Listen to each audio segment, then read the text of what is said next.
one of the objections that I Yeah. hear, not from private lenders, but from private but from real estate investors and entrepreneurs is, Jay, Okay. I'm scared or I'm fearful of rejection. I don't want anybody to Yeah. reject me. Well, Mhm. here's my answer to that. How can you be rejected if you're not asking anybody for anything? Yeah. I'm not asking anybody for anything. I'm teaching them. So as far as objections, I haven't gotten any objections from any potential private lenders, and here's why. Mhm. They don't hear me talk about my program and my opportunity unless they want to. I love that. Yeah. So I'm not telling them what the interest rate is. I'm not telling them what the whole program, how they can get their money back in case of an emergency, and the Mhm. frequency of. I'm not teaching them all that unless they're interested in hearing an alternative way to invest. Because look, Mm. when they hear 8% compared to what they're getting in the local bank, and they're sick and tired of the volatility, where else are they going to get this? Yeah. If you're a real estate investor and are wondering how to raise and leverage private money to make more profit on every deal, then you're in the right place. On Raising Private Money, we'll speak with new and seasoned investors to dissect their deals and extract the best tips and strategies to help you get the money, because the money comes first. Now here's your host, Jay Connor.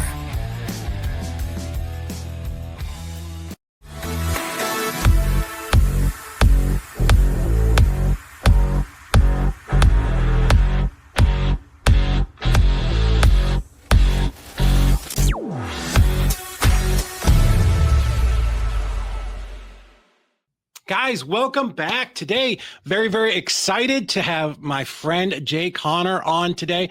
Jay, you're a best-selling author, investor, flipper, rehabber, nationwide speaker, coach to just thousands of students. You've raised millions of dollars in private money.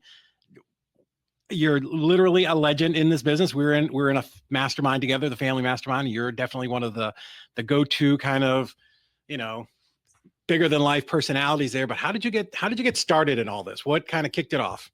Well, first of all, David, thank you so much for inviting me to come along and talk about my most favorite subject that I'm so passionate about, that being Hmm. private money and private Yeah. lending, because private money and private lending's had more of an impact on our real estate investing business than any other strategy Yeah. that we have employed. We've been investing in single family houses full time since 2003 here in Eastern Wow. North Carolina in a small market. Yeah. And David, the first 6 years that we were investing in single family houses from 2003 until January of 2009, the only thing I knew to do to get my deals funded was go to the local bank, get on my hands and knees, say, please fund my deals, and give Yeah. my financial statements. They pulled my credit. They made me pull up my skirt to show all my personal assets. And anyway, all that worked okay for the first 6 years. But David, you asked how I got involved in private money. Everything Yeah. changed in January 2009. I Yes, had it did. two houses under contract to Hmm. purchase, and I called up my banker. His name was Steve, and Steve and I had done a ton of deals together for 6 years. And I learned like that over the telephone that they had closed my line of credit for my investing business.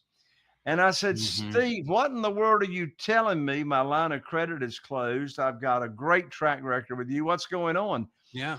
And Steve said, Jay, don't you know there's a global financial crisis going on right Yeah. now?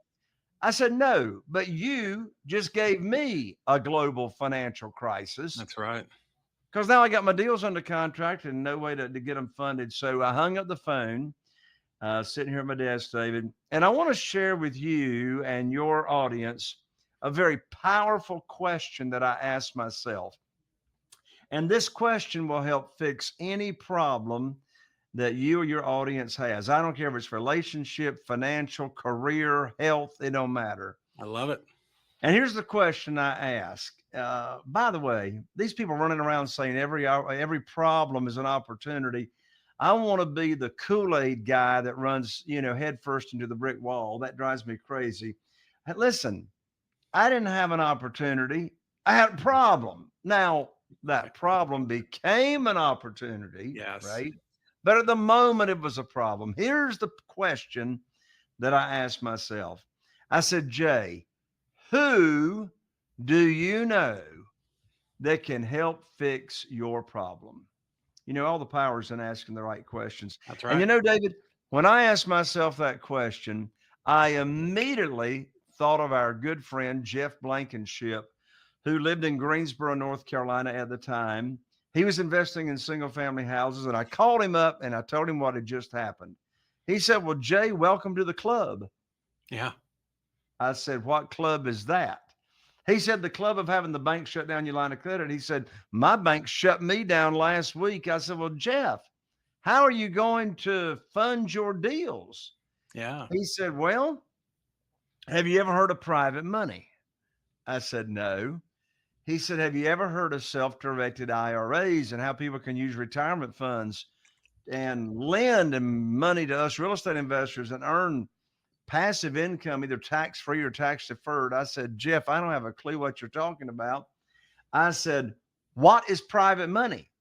He said, well, I don't know either, but there's this guy down in Jacksonville, Florida by the name of Ron LeGrand that can tell us how to get a lot of it. I said, okay. So I went to my very first real estate investing seminar after being in this for 6 years to go learn about private money. And I learned about private money.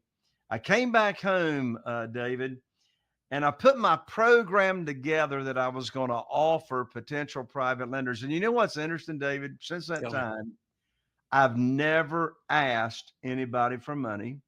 I've never pitched a deal. And people ask me, they say, Jay, well, how do you have all those millions of dollars available to you in private money and you never asked for money and you never pitched a deal? I said, here's the secret. I put on my teacher hat. Yeah, I love it. Teacher hat says private money teacher is what.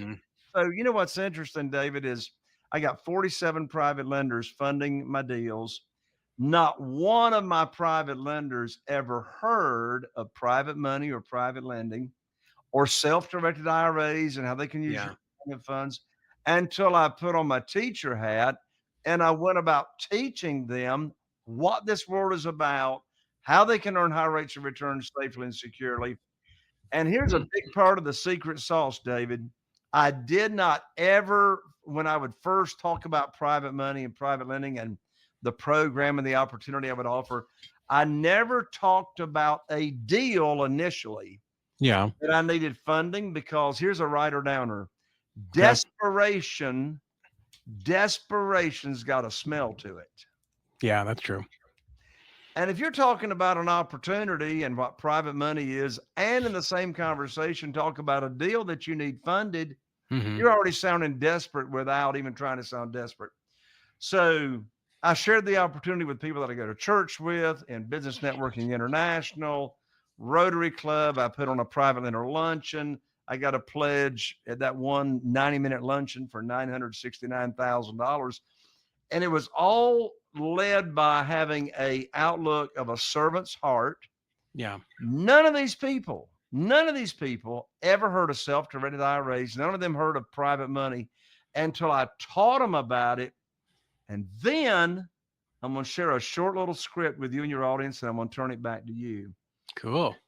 And so then after I taught them the program, they love it. They tell me how much they got to work with. Here's the exact script, David. Okay. Here's the exact script that I get all my deals funded without ever having to pitch a deal. Now, remember, the important part of this process is teaching the program first, the opportunity first, without having any deals attached to it. And then I know if they've got retirement funds, I know if they've got investment capital, whatever. They tell me how much they got to work with. Maybe I need to introduce them to a self-directed IRA representative. They got funds moved over. And then I tell them, okay, I'm going to give you the good news phone call just as soon as possible, and I'm going to put your money to work. So maybe a week or two goes by, and David, let's say you're one of my new private lenders. Yep. And let's say you've moved over $150,000 from a 401k or wherever, and you've got that sitting in the account and you got it ready to go. Here's the exact script that I call up and would tell you as my new private lender. I call you up, you answer, we have a little chit chat, and then here's the script. I say, David, I've got great news for you. I can now put your money to work. I've got a house under contract in Newport with an after repaired value of $200,000. Now, the funding required for the deal matches up to what you have ready to go, $150,000. And closing is going to be next Tuesday. So I'll need for you to have your funds wired to my real estate attorney's trust account by next Monday. I'm going to have my attorney email you the wiring instructions. That's the end of the conversation. So don't overcomplicate it. No, keep it simple. It's like the most stupid question I could have asked you is, do you want to fund the deal? Well, of course you want to fund the deal for three big reasons. Okay. Number one, you trusted me to tell you about this world, and you moved over that $150,000 to the self-directed IRA company that I recommended. Secondly, you're not earning any money until I put your money to work. Right. You're counting on me to put your money to work. And thirdly, you know I'm not going to bring any deal for you to fund unless it matches the criteria of the program that I already told you about, the maximum loan to value and all that. So you know I'm going to call you with a deal to fund that matches what I already taught you, right? Yeah. So for those three reasons, you cannot wait to wire your funds for my closing. Wow. I love it. That's fantastic. So I've borrowed a lot of private money, but I don't think I've ever done it quite that way. And I love what you're doing. It's certainly a lot smoother. So you talk about lots of ways to teach them and educate them, but even before that, like how are you attracting the right people to even have these conversations? Like, where are you finding them? Like, what are you doing to bring them to you? Yeah. The right people, quite frankly, are anybody that I know. But let me zero down on that. I teach real estate investors how to do this exactly the way that I do it. And step one, well, no, let's back up. When they ask me what's the first thing I need to do, here's what I tell them. The first thing you got to do is own the real estate between your ears. And what I mean by that is get the right mindset. And this is particularly a challenge for real estate investors that have never raised capital. Yeah. Most people think you got to pitch deals.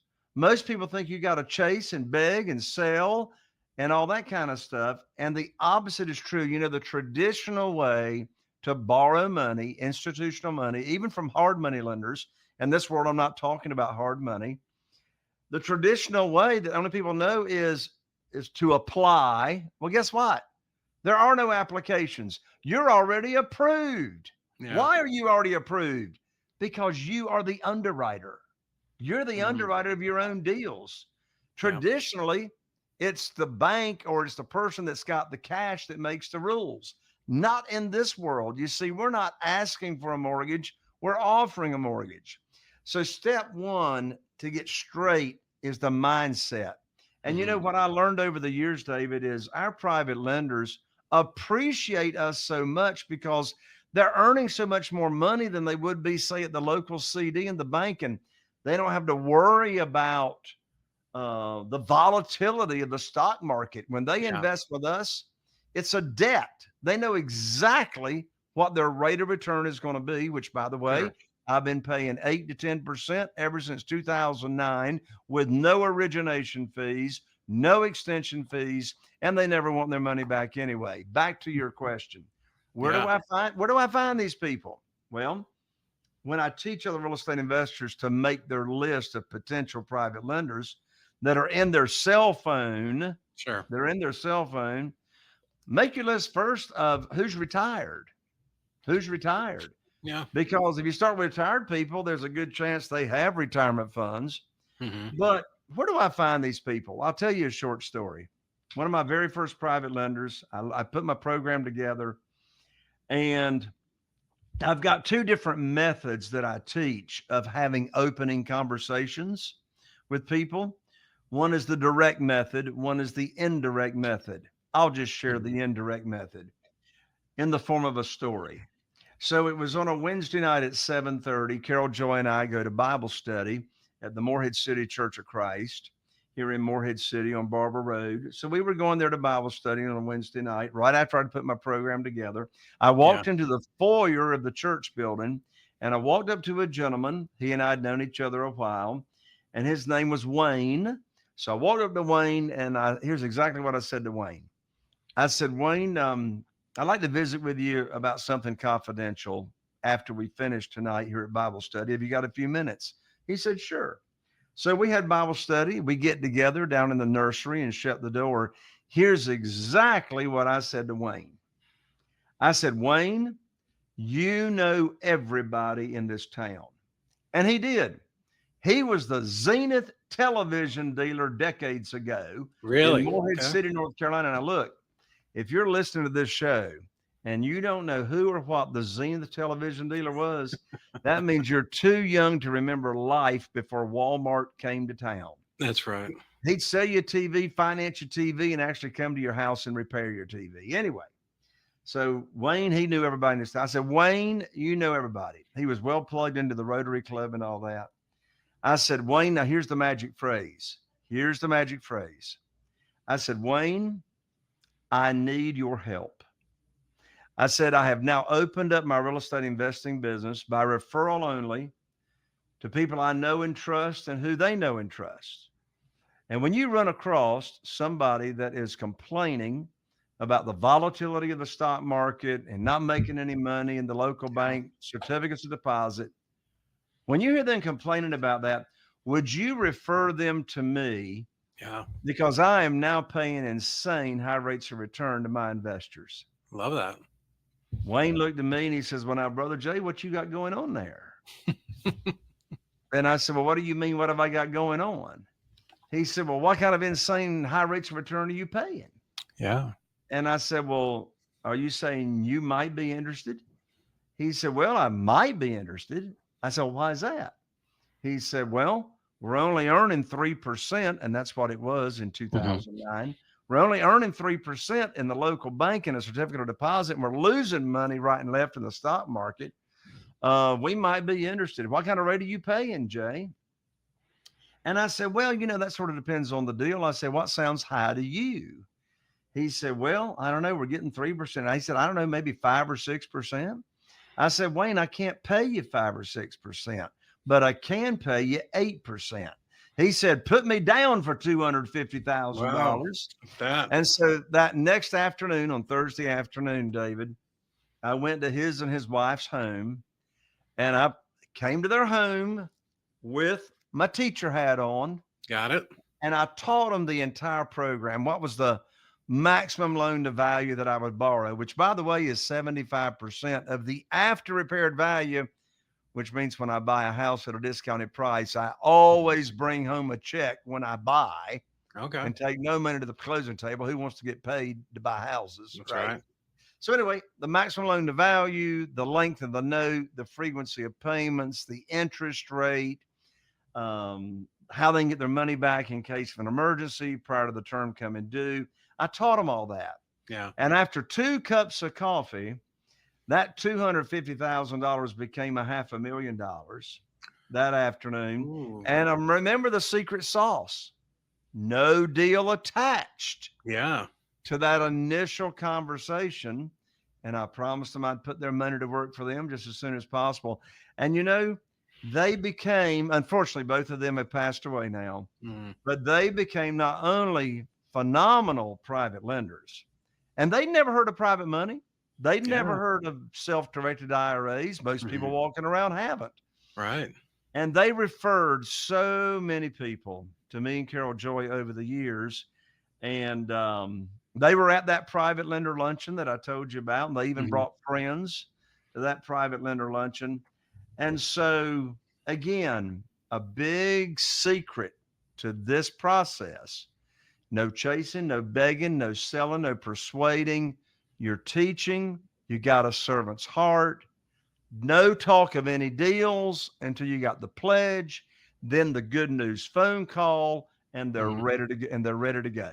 Yeah, I love that, and I like what where you talk about like they didn't understand or know the word private lender or self-directed IRA, because I think as investors sometimes we have a tendency to use those inside baseball type terms, and because it makes us feel smart, but that's sometimes not necessary at all That's with right. what you And have going on here. one of the mistakes that I hear real estate investors who are new to capital raising is they talk too much.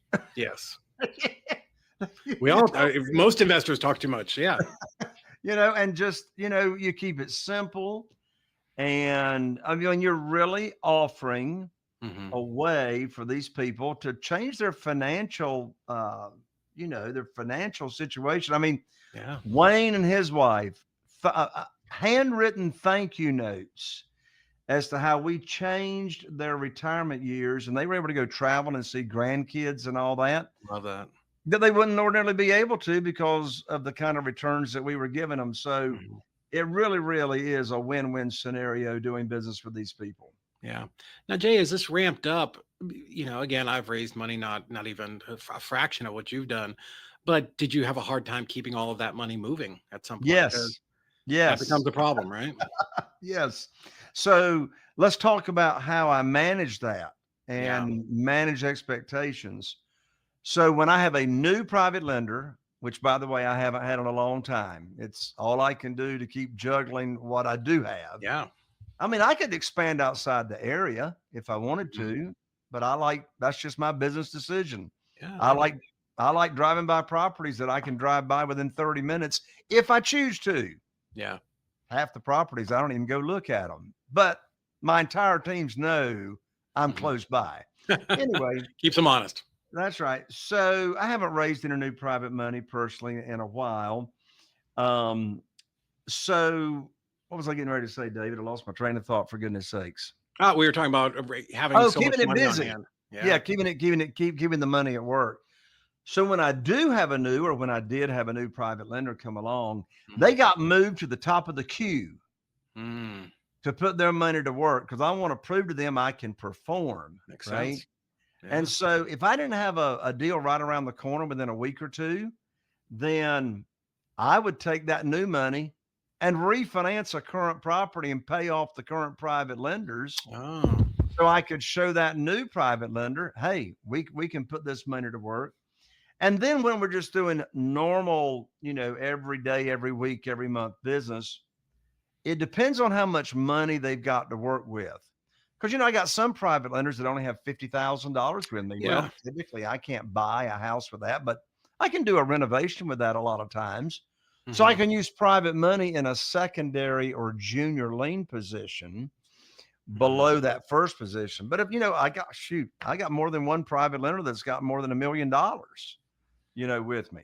Mm. I got one right now that just amped theirs up to $600,000 without me asking. And so it depends on how much money they go, but I just put them in the queue and when I Yeah. pay them off. Now I do a lot of substitutions of collateral, Okay. meaning, Describe that for people for that may not understand. sure. So a substitution of collateral simply means there's a promissory note from your Hmm. private lender. You're cashing out a property that is collateralizing that note. Yeah. But now I got another property that I'm closing on, say, within a week, or I got another property that's got a lot of equity in it, and now I'm getting Hmm. ready to renovate that property. I can keep their note open, but just change the property that is collateralizing that note, hence Got it. substitute the collateral. And you don't need to know how to do that. Your real estate attorney takes care of the documentation for you. You just got to make sure you're protecting your private lender or lenders. Yes. And if you got more than one private lender that is being secured by that property, then we have what's called total loan to value. So I don't borrow more than 75% total loan to value of the after repaired value, not of Right. the purchase price, of the after repaired value. So let's say I got a property in that example that I just used, David, of 200,000.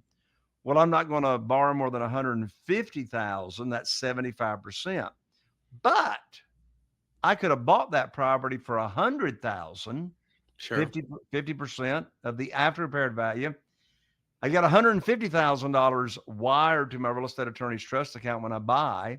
Well, 100,000 goes to the seller, and 50,000 is what my real estate attorney's check stub calls excess cash to close. Yeah. Well, that $50,000 comes in my checkbook when I bought without me taking any money to the closing table. And I'm going to use that $50,000 or the majority of it for the renovation. Nice. So I love that. So I think the important thing for people who have not done this before is you're borrowing 100% of the purchase price and the closing costs and the repair costs. Yeah. And a good check, and that's correct. A good check and balance, David, is if you're using private money, which you're going to use private money whenever the seller requires all the cash, right? Yes. So I'm not talking about using private money when you buy on terms, such as subject to the existing note. However, if I'm buying a foreclosure, I'll use private money in second position if there's enough equity to bring those payments current, right? Yeah. But you're going to use private money when the seller requires all the cash. Yes. And I'm only going to use that formula for buying all cash when I'm paying all cash, which is the majority of the deals. That's the majority of the deals in the real world, regardless of what you might hear somebody say to you on stage. God, let me tell you something, David. I'm going to share something with you. And it drives me absolutely bonkers. I mean, I want to be like the Kool-Aid guy that runs into the brick wall. Yeah.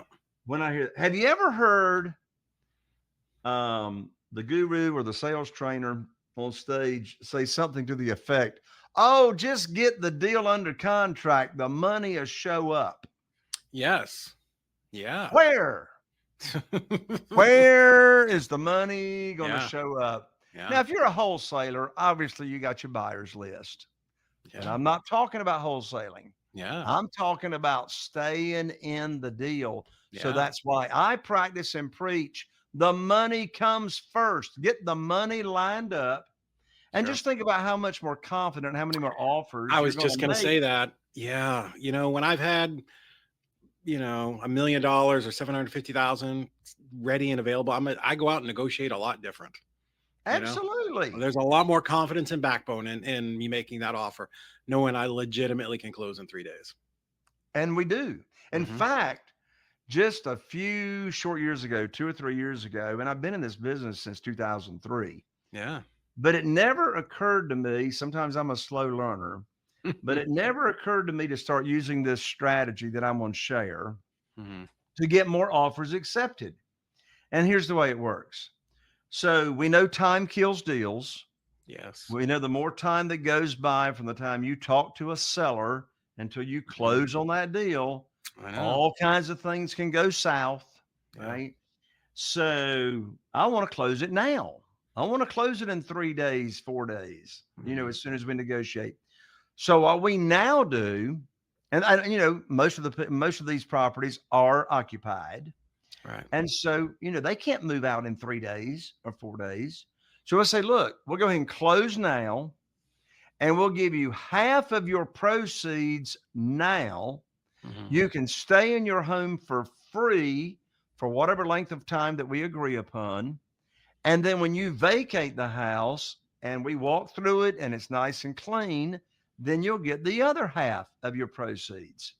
David, I don't know how many offers we've gotten accepted that we probably would have not gotten the deal if we had waited until they were ready to vacate. Because think of all the other folks who are going to come along and make offers and all that kind of stuff. So I want to close now and work with them to vacate later. Yeah, of course, the more options you can give them and, work with the things that are really a problem or troublesome for them, absolutely makes you the most desirable offer by far. For sure. Yeah. So when you and your students are using this process, what's one of the biggest objections that you might hear from a potential private lender? From a potential private lender, I'm glad you asked that question because that triggers me to think of this. One of the objections that I hear, not from private lenders, but from but from real estate investors and entrepreneurs is, Jay, I'm scared or I'm fearful of rejection. I don't want anybody to Yeah. reject me. Well, Mhm. here's my answer to that. How can you be rejected if you're not asking anybody for anything? Yeah. I'm not asking anybody for anything. I'm teaching them. So as far as objections, I haven't gotten any objections from any potential private lenders, and here's why. Mhm. They don't hear me talk about my program and my opportunity unless they want to. I love that. Yeah. So I'm not telling them what the interest rate is. I'm not telling them what the whole program, how they can get their money back in case of an emergency, and Mhm. the frequency of. I'm not teaching them all that unless they're interested in hearing an alternative way to invest. Because look, Mm. when they hear 8% compared to what they're getting in the local bank, and they're sick and tired of the volatility, where else are they going to get this? Yeah. Yeah. They can't get that kind of return or interest guaranteed. I think it's Yeah, it's it's and fantastic. the only reason that a potential new private lender is not going to invest with you is either first of all, here's why I don't get objections. I'm not trying to raise money from existing private lenders that already know this space. Okay. I'm talking with people that have never heard Mm. about this, Yeah. right? This is all brand new and it's going like, wow. I never heard of this thing. And I'm sticking with people that I've already got a relationship with. So that brings up a big point. Eventually, if you're wanting to raise and really scale this, Yeah. you're going to run out of your own connections, Sure. right? There's only so many people in your cell phone. There's only so many people you go to church with. So I teach how to grow your network very, very quickly Oh, okay. and meet new people.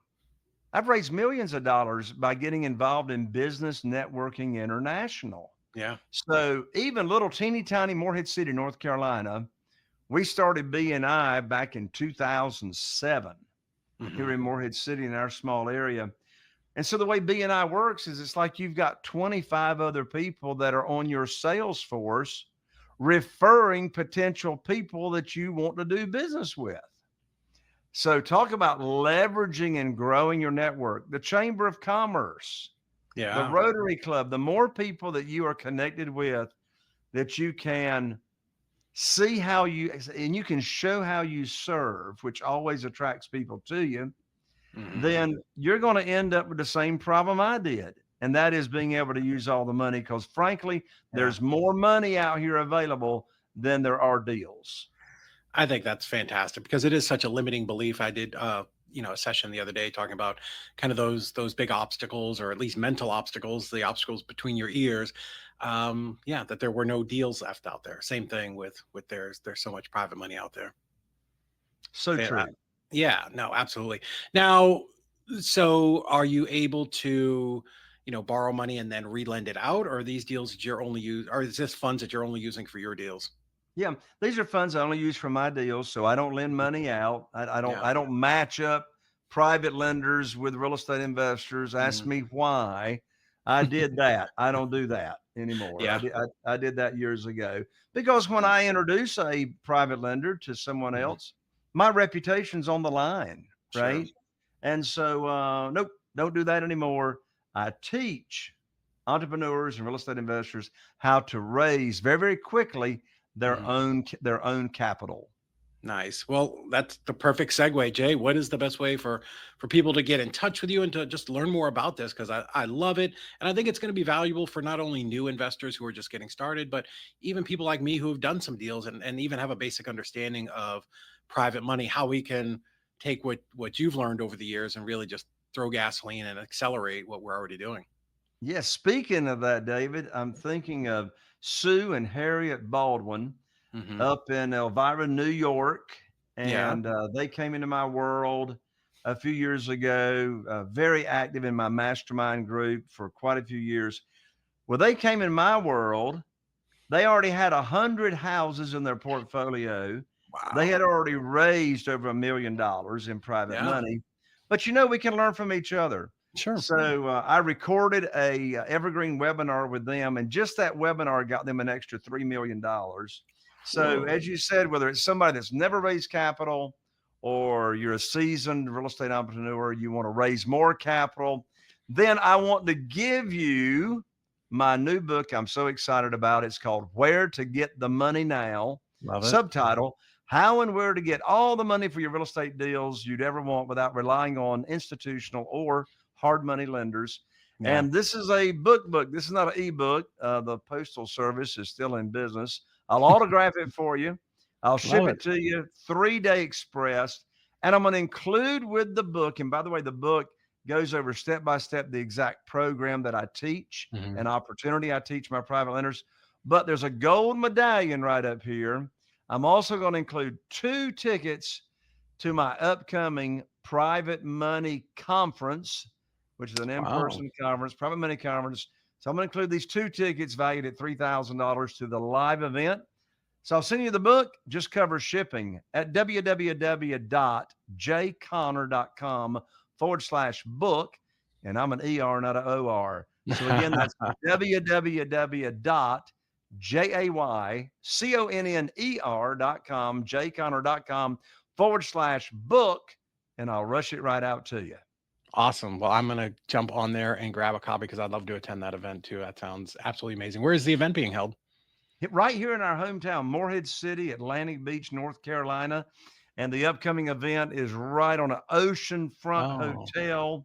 Beautiful time of year to come here. It's a 3-day event, Wednesday, Thursday, and Friday. I'll have private lenders there for you to network with. And I dive deep. I'm there all 3 days, diving deep on getting all the private money for your deals. And on top of that, we have a great time. We got a VIP reception at the Dunes Club, private beach club on Thursday night. We have a good time, and you're going to get a lot of private money after you attend this event. Awesome. Jay, thank you so much, man. This was a lot of fun. I think private money is with, things that are going on in the stock market and things are up and down and topsy-turvy. There's a lot of people that are pulling their money out because they're nervous and they need a place to put it. And I think real estate is always the absolute best bet for these people. There's nothing more safe and secure. I like to tell people I can drive down the road. I can look at my house. I can touch it, feel it, taste it, lick it, crawl underneath it. I know it's there. It's a real tangible thing. And, that's far safer than sometimes just throwing a dart and picking a stock out of the ticker and hoping it does well. Absolutely. In addition to that, David, let me invite your audience to check out my podcast. I'm now in my eighth year of my podcast. The name of my podcast is Raising Private Money. Imagine that. Fantastic. Raising Private Money with Jay Conner. And I have 2 shows a week, and I'm always interviewing other real estate investors, interviewing them as to how they have gone about raising private money. Love that. And so, any podcast platform that you like listening to your podcast, come join the party. Raising Private Money with Jay Conner. Awesome. We'll make sure that we put that down there in the notes. And for those of you who get this when we email it out, I'll be sure to put the link there. Plus the link to get Jay's book. Jay, thank you so much, my friend. I've been looking forward to this. I told you before we jumped on. It's been on my schedule for a while, so I'm glad we finally got to do it. Thank you, David, for having me so much. God bless you. Thank you.